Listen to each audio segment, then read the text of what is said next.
اس صدی کی کمزور ترین نسل وہ نسل جو سن 2000 کے بعد پیدا ہوئی ہے اور آج 23-24 سال اس کی عمر ہو چکی ہے۔ پوری دنیا میں یہ نسل انسانی تاریخ کی سب سے جسمانی طور پر کمزور، لاغر اور ذہنی طور پر نفسیاتی مریض نسل سمجھی جاتی ہے۔ یہ جس دور میں بڑی ہوئی ہے وہ تاریخ انسانی کا سب سے زیادہ ٹیکنالوجی استعمال کرنے کا دور ہے۔ انفارمیشن ایج یہ نسل بڑی ہوئی ہے ٹیکنالوجی استعمال کرتے ہوئے۔ اس کی دسترس میں internet, mobile phone, tablet, T V channel اور سوشل میڈیا ہے۔ اس نسل کی تربیت بزرگوں نے نہیں، سوشل میڈیا نے کی ہے۔ پوری دنیا میں اس نسل کا ایک ہی مسئلہ ہے، اس میں صبر کم ہے، غصہ زیادہ۔ ان کی گردنوں میں خم آ گیا ہے، جھک کر ہر وقت موبائل فون استعمال کرنے کی وجہ سے، ہر وقت اسکرین کے آگے بیٹھ کر گھنٹوں کام کرنے کی وجہ سے ان کی آنکھیں کمزور ہیں۔ سارا وقت بیٹھ کر ٹیکنالوجی سے کھیلنے کی وجہ سے ان کی جسمانی صحت انتہائی نحیف اور ناتواں ہے۔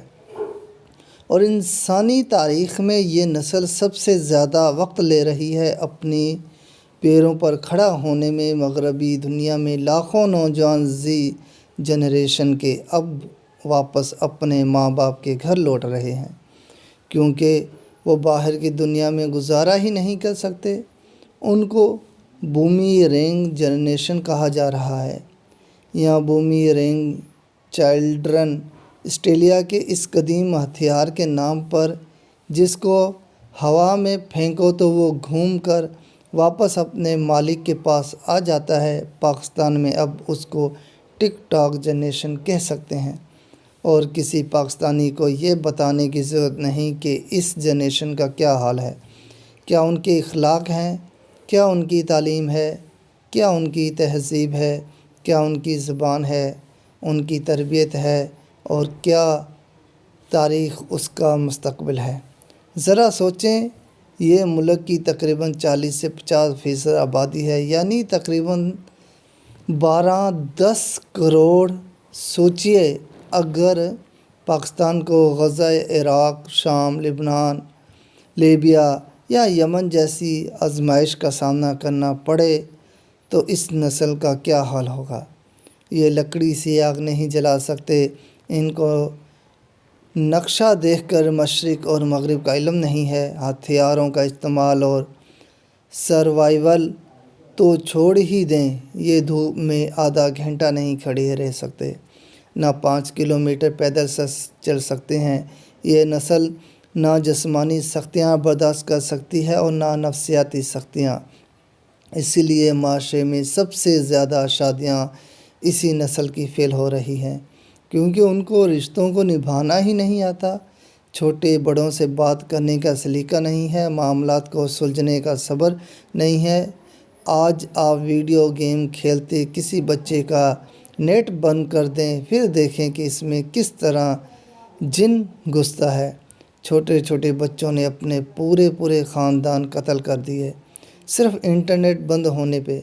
اور آپ کو ایک کمال کی بات بتائیں، غزہ میں جو مجاہدین اس وقت مشرقی وسطیٰ کی اتنی بڑی طاقت اور پوری دنیا کی طاقتوں کو ناکوں چنے چبا رہی ہیں، ان کا تعلق بھی جنریشن زی سے ہے۔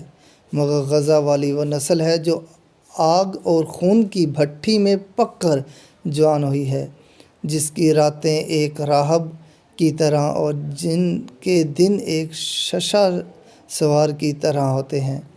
وہ صرف اس لیے زندگی گزارتے ہیں کہ مسجد اقصیٰ کو یہودیوں سے آزاد کرا سکیں۔ پاکستان کی جنریشن زی میں کتنوں کی خواہش یہ ہے کہ وہ بڑے ہو کر مسجد اقصیٰ کو آزاد کرائیں یا غزہ ہند میں شریک ہوں، اور کتنوں نے اس مشن کے لیے تیاریاں کی ہیں۔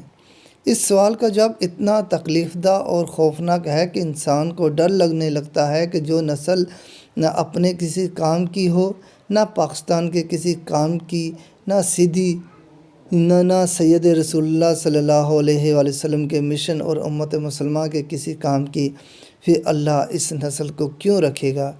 یا اگر اس نسل سے کام لینا چاہتا ہے پھر اس کو آگ اور خون کی بھٹی میں سے گزارے گا تاکہ یہ کندھن بن سکے۔ موجودہ حالت میں تو یہ پاکستانی قوم اور اس کے نوجوان نسل کسی کام کی نہیں، البتہ بلا وجہ کسی قوم کو تبدیل کر کے اس کی جگہ دوسری قومیں نہیں لاتا۔ جب پچھلی فصل اجڑ جائے تو نئی فصل لگانے کے لیے کھیت میں پہلے ہل چلانا پڑتا ہے۔ قوموں کے عروج و زوال میں تہذیبوں کے ساتھ بھی یہی ہوتا ہے۔